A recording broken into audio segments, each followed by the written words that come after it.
Bonjour, moi c'est Anty. Moi, c'est Victoria. Aujourd'hui, on va vous parler du principe de Le Chatelier. Donc, pour commencer, on va vous lire la définition.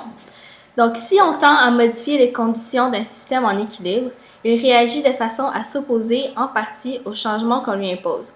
Donc, ce que ça nous dit, c'est que s'il y a un déséquilibre dans une réaction, il va y avoir un changement qui va se faire pour justement rééquilibrer la réaction. Donc, il y a plusieurs facteurs qui peuvent amener ces changements-là. Donc, il y a la concentration, la pression et la température. Donc, en premier, si on commence par regarder les effets d'une transformation de la concentration sur un équilibre, si par exemple, on change la concentration des réactifs, qu'est-ce qui va se passer? C'est qu'il va y avoir plus de réactifs qui vont être présents dans un contenant, par exemple.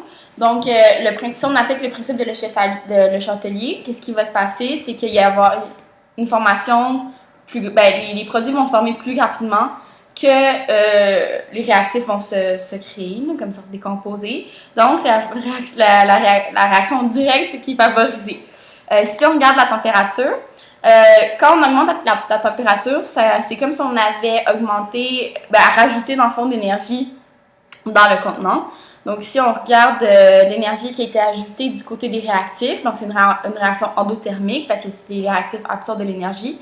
Si on applique le principe de Le Chatelier, qu'est-ce qui va se passer? C'est que pour créer un nouvel équilibre, les produits vont absorber aussi de l'énergie. Donc, ça va devenir une réaction exothermique pour venir équilibrer le tout.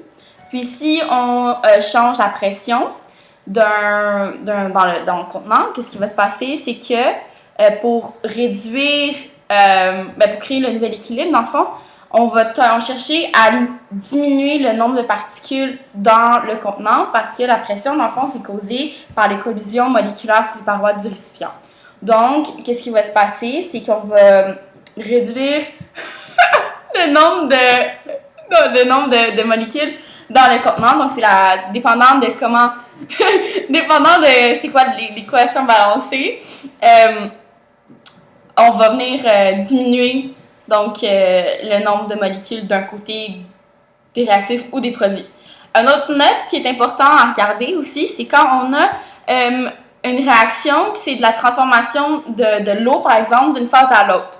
Donc, si on a de l'eau liquide, puis on la transforme en de l'eau gazeuse, puis qu'on applique le principe de Le Chatelier là-dedans, c'est que le système va tenter de diminuer le nombre de molécules de vapeur d'eau pour avoir un nouvel équilibre. C'était vraiment... C'est ce que je voulais dire, mais ok, c'est tout.